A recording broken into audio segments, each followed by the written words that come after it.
Gainsbourg album is another one that is the same thing. It's on that list only, not the other ones. And we'll talk about that in a second. Where did you get that list? Because out of curiosity, I just stumbled across it and I thought it was an interesting list. No, but like who did it? Like, was it on a magazine or something? Or well, there's a book series that's that title. So I wonder if it's from that. Yes, I don't know, just in case people wanted to check it out or something.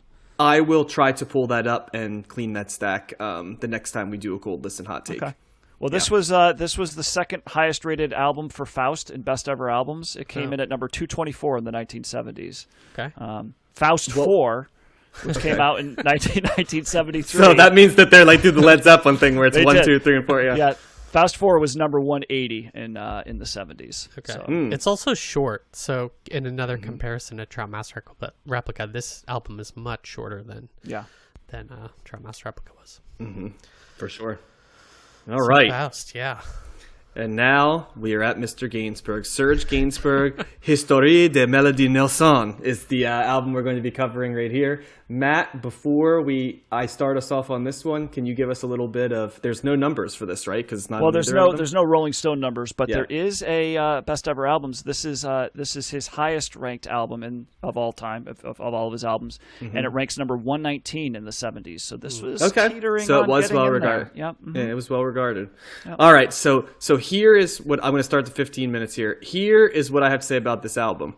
I really like this album, and I don't know what that says about me. Because this is such a sleazy... First of all, it's not in English, it's in French. But it doesn't need to be in English. Because I knew what this album was about before I even read anything. To the point where when I read, I'm like, this is clearly like a French film, and I'm curious about what this is about. But I wrote it down because I was fascinated. I said, I think this is like an older guy, Lolita type deal. Mm-hmm. Something happens. He finds this woman. All she ever says in the entire album is various versions of her name, sometimes super vulnerable, and you worry about her, sometimes seemingly in ecstasy, sometimes seemingly scared. And I'm like, I don't know if I should be worried for Melody Nelson or what's going on here. And throughout the album, the tone shifts. There's this like super sleazy bass guitar that's both sleazy and like awesome at the same time, which of course makes you wonder like, why do I love this sleazy guitar so much and why is it connecting with me? And I said, and then something happened to Melody. So I'm like, he either killed her or she left. I don't know what happened. So I actually got the storyline, guys. And the storyline I read later. The storyline. Can you wait to reveal that after all three of us talk about it? Reveal? I sure will. And also the cover also doesn't hurt. And I didn't even see it. I didn't even see it. I didn't even see it until after I'd extrapolated this. But yes, there is she may be 18, 19 years old, but she's playing it down in terms of age. And she is topless carrying a doll, if I remember correctly. And and he's got like this super seedy, like stereotypically like breathy French deep thing, which is awesome, but also like you're just like, ugh, it's like your skin crawls, but in a good way. I liked everything about this album, but it's also gross. And I said gross for Simon and Garfunkel. This is the total opposite of how I use gross there. This is a better use of gross than the Simon and Garfunkel was, for sure. This was gross, but also like I totally get why this is there. The other thing I want to mention is this is the first I've heard Serge Gainsbourg's music, but he's one of these fascinating characters that like I know his name well because he comes up all the time with like trip hop and like Portishead and Ivy and bands like that have that sort of like vibe, and I totally understand now because this is like proto trip hop before it happened. And I'm like, okay, now it all makes sense why all of these people love Serge Gainsbourg and talk about him. And I don't know why I never visited his music because everybody who references him, I love their music. But I'm like, okay, now it totally makes sense why all of these bands, Mazzy Star, right? Another trip hop. That's another thing that kind of has a vibe of this. Massive Attack, exactly. It's like, and if you notice, a lot of those groups are all British, are British or Ivy is French, right? The lead singer and stuff like that, and so it makes sense. I really like this album, but I'll be fascinated to hear your takes. But strong recommend for me. I don't know what it says about myself, but strong recommend for me. Yeah, so this was clearly a concept album. I wrote that down because Melody Nelson comes up throughout the entire Melody album. is in the title of every song except one. Well, and that's all she says. The female voice is all she says is her name, or my name is Melody Nelson. Yeah. Oh wait, I'm sorry. There's either a version of like her name or like or the hotel, which can only mean one right. thing. Yeah. Wasn't hard to figure out what that song was about with that bass line. So it's pretty spare on the vocals. It's almost like an instrumental album, but it's like John said, it's pretty remarkable how quickly you pick up on the vibe of this album and how like much it oozes sex and like desire. I definitely got that listening to it. I also liked the backing strings and whatever that deep bass was that kind of like hits you in the middle of your chest, or it's like a cello maybe among other places. Yeah, and that comes throughout. I did not like the laughing and squealing of Melody Nelson on that song in Melody. That was disturbing. Did you not like it because of how it sounded, or because of what it made you think about that you were liking so much of it, and then that kind of like made you uncomfortable? It was a little disturbing for me. Is it like reading Lolita where you're like, wow, the quality of the writing is so good, but like everything about this is borderline disturbing? Yeah, exactly. Yeah. I haven't read Lolita for the record, but I have seen the movie. So yeah, I guess those are my main takeaways.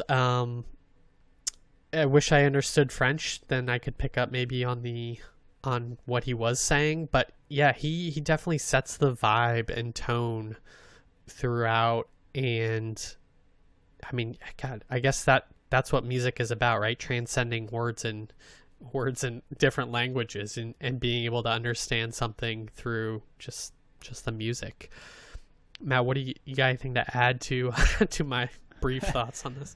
So I love this as well. And mostly for the music. I will say that there's no singing.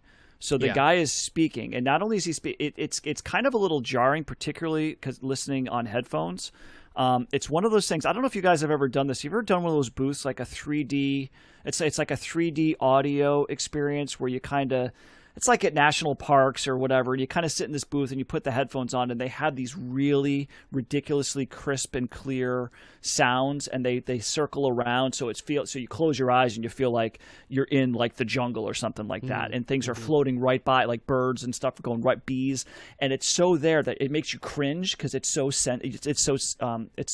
get so sensitive to it. Yeah. I felt similar to that when he was doing the vocal part because they didn't bury his vocals in the background at all. When the guy is talking, they are prominent out there, and he's speaking. It's picking up every little microcosm or speck of his vocals, and into the point where you could hear like the spit and like the clacking of like the noise in his mouth, and it's too much, right? And I'm just like, ugh, like, and on top of that, the guy's a little sleazy, right? So he's just like, I'm going to seduce you and blah blah blah, And it's so I didn't like that, although I did get used to it as it went up. It was less offensive to me as it went on.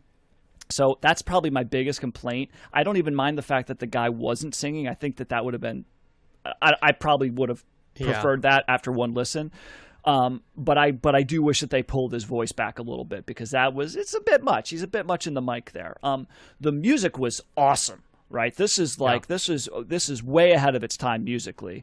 What I heard right off the bat, it seemed very reminiscent to Beck's Sea Change. That record, like with the orchestration, kind of the bass line, Beck was doing very similar things, I thought, in that record as he was doing here. And I'm very curious. It wouldn't surprise me at all if Beck listened to this record or knows this guy, right? But really like the orchestration. The guitar picking's very good. The drumming, there's a lot of like kind of like offbeat. Some of the drumming reminded me of Phil Selway from Radiohead. A lot of that, kind of like almost, and like the meters, we kind of covered them a little bit, and that with that drumming style where like stuff kind of comes offbeat and little intricate drum parts that don't just stay in one pattern, that kind of take you in different directions. And I really did like that. Very complex, arrangements here that seem kind of avant-garde, and I think in some places it probably is. There's also parts in here where I was hearing Zappa. That's another reference that I was like, two Zappa-esque kind of things happening here back to back. but I liked it all. It was all really couched in very in some melodic parts, some really good bass grooves, some funky parts as well, and very surprised by this. I thought I was going to get more of like a, I don't know, kind of like a more of a world music, or kind of like an acoustic guitar, like almost like a Get Some Gilberto kind of thing, maybe, or something like a mariachi. Like, I don't know. I know the guy was. I didn't know he was French till I looked it up, but I was not expecting this, and I was pleasantly surprised. I knew I was going to get like a provocative album because I know Serge Gainsbourg. He dated like Brigitte Bardot and stuff. Like, I knew him as like a provocateur, right?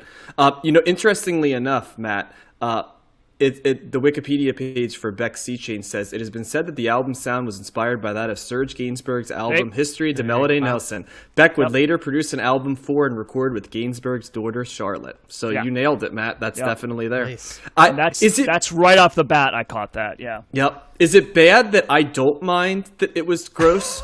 Like, you guys keep saying I felt uncomfortable. I'm like, this album wouldn't sound as good if it wasn't uncomfortable. Part of what makes it cool is that it is dangerous and, like, not... That's rock, you know what I mean? That's like music. It's art, you know? It wasn't so much it was just, it was... I was cringing because of the way that it sounded, that it was too upfront and it was too prominent. It was more of an ear sensitivity. But as it went on, it bothered me less. I got more into it. It was initially kind of like, what the hell? Because nobody does that, right? That's not on any albums or songs. So initially I'm like, whoa. But as it went on, I feel it was an artistic choice. Sure. I felt like it was an artistic choice because it made you. Well, and it made you more uncomfortable and more sensory and visceral, which is like how this album sounded. This album was very visceral. And are you guys ready to hear what this album was about?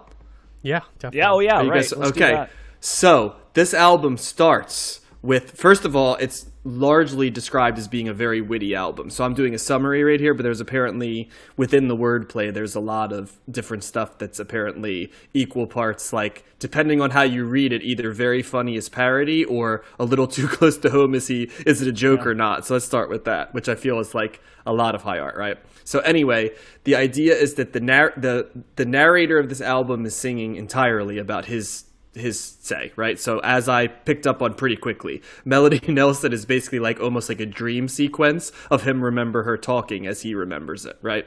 Mm-hmm. So they're doing their own thing, and he accidentally hits Melody, although some people say it seems like it might have been intentionally, depending on how you take it. Melody, who's on a bike with his Rolls-Royce Silver Ghost while she's biking.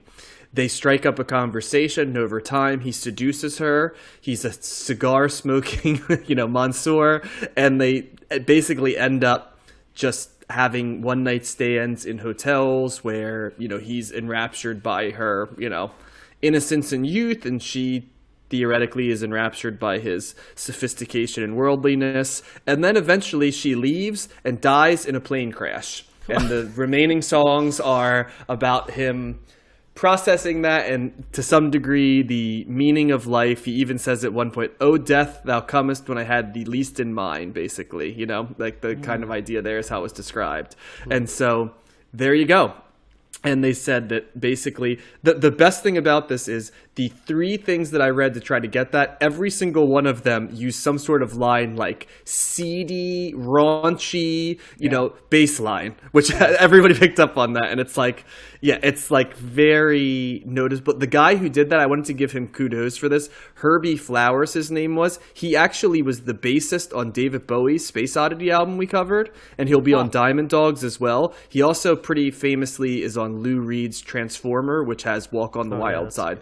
Yep. Oh, wow. The bass line on that. So, I mean, he is a well-established thing. The other thing I want to mention is that Serge Gainsbourg thought of himself as a composer of music as opposed to an artist of music. Yeah, so the fact that he recorded himself was more...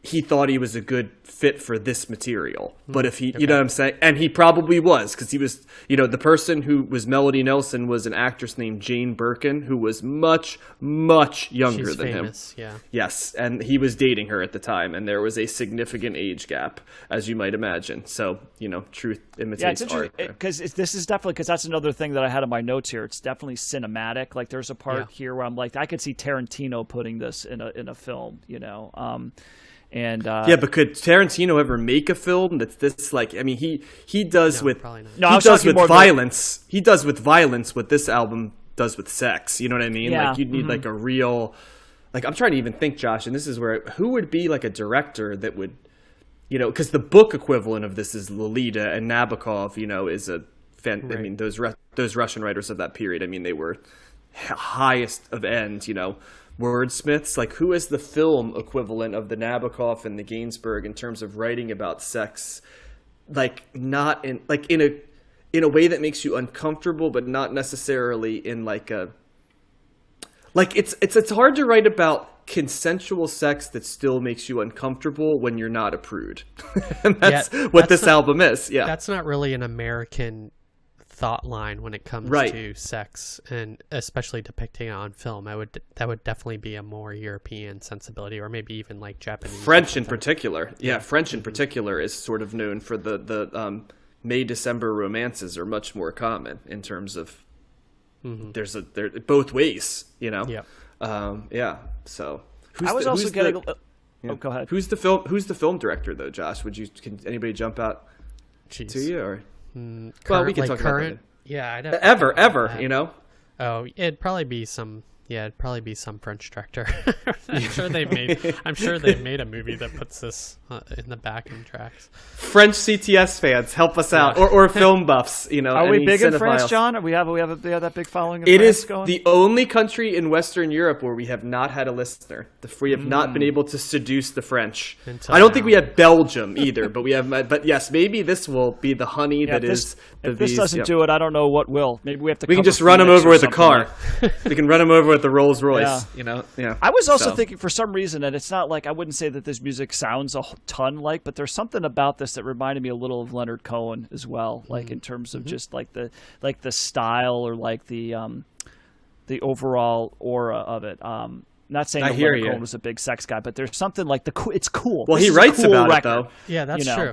You know, there is some cool feeling about it. Oh, absolutely. Yeah. Well, they're both older too. You know what I mean? Like Serge Gainsbourg's in his early 40s here, and if you remember, Leonard Cohen was writing in his late 30s. And if you think of rock as a young man's game, right? You know, it's kind of like it's an interesting sensibility there. I hear what you're saying though, Matt. Although this connects with me much more, which once again makes me wonder about myself, because Leonard Cohen's writing about like bittersweet romance and at least trying to, you know, and just going wrong. Yeah. Well, for me, musically, this is much more interesting musically than what Leonard Cohen. Leonard Cohen was more simplistic, and he wrote beautiful songs. Don't get me wrong, but it was usually him and a guitar and like a little bit of production. But there's a lot of stuff going on here musically. Yeah, I also would add that it did feel kind of like an ambient album to me. The songs kind of run together. There's no clear stopping sounds, and I guess the vibe thing is what I picked up on most. Yeah, I agree. The vibe is strong. I don't know if I'd call it ambient though, because you're always aware of it. You know, it doesn't. This is not an album that blends in the background. This like demands attention from you at all times, in my opinion. And maybe that's just my definition of ambient a little bit. But I know what you're saying. The lines are blurred, and it seems like one big song, as opposed to, but not in a bad way. Yeah. And it's interesting because it's got, you know, the opening and closing tracks are 7-8 minutes long, and then there's a couple of 120, 130 in there as well. Exactly. So it's kind of jumping around. Which is interesting to see what those tracks are, because then you start to say to yourself, 1 minute and 30 seconds. What's this supposed to symbolize tone-wise? You know what I mean? Like, it's a violent, like, you know, like either is it a violent episode? Is it like a lustful? Because, you know, that stuff can't last for a long time, right? Whereas, like, you know, grieving or, you know, lust, they can last longer, right? But like, I almost feel like that was a part of this album too, depending on the where he was at in terms of his carnality. You know what I mean? Like the tracks fit him, you know, along that way. So hedonistic would be a good thing for this album, and it's a great album though. And I don't mean to just keep, you know, going back to the theme, but it's hard to hear this album and not. It's as much an album about sex and lust as like, you know, Alice in Chains' Dirt is about heroin, you know, or like, I'm trying to think of like other things that are so. Well, and just look at the titles. One of the titles is Melody, and then another title is On Melody, which is well, and then the hotel one, you know what I mean, which is not hard to figure out because she's breathlessly like saying her name very clearly into the mic. So Yeah, and it's not writing about sex like Kiss writes about sex either. It's like it's a much more nuanced version of it, which is I think why it's at times more interesting too. So, yeah. So thumbs up from me. Yeah, me too. Go. Yeah, me too. Hide your daughters, apparently. Yeah. Yeah. So. But you need to listen to this before you die. Yeah. Yes, I would agree, and I give that list stuff because we would not have stumbled on either of these, and I would argue we're better music listeners for having listened to both of these. Would you agree, guys? Agree. Yeah. Yes.